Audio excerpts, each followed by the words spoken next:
তোমাদের মক্তব পড়া শেষ? হ্যাঁ, কি পড়া মক্তবে?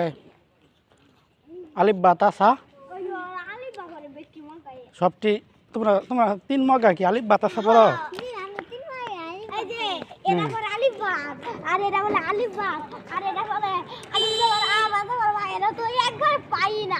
তুই কি পড়ো?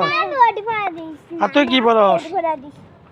দিদি আছে এসে কো কো না হুজুর কাছে কইও আচ্ছা হুজুর আরে শিবা শিবা ওই দেখ সাথে গান হলো না তুই কি পড়ো?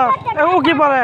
হুজুরের কাছে থেকে দূরে দূরে ভাই ও নিতে পারা হল না কোন করে না যে আমাকে প্রাইভেটে দিল ওই প্রাইভেটে দিলা আমি তো আলিফ ভাই পড়ছে ভাই তুমি তো তোমার তো কি সারা দিছে কাফি সর না কাফা মর করে দিল আগে তুই তো এই পাস না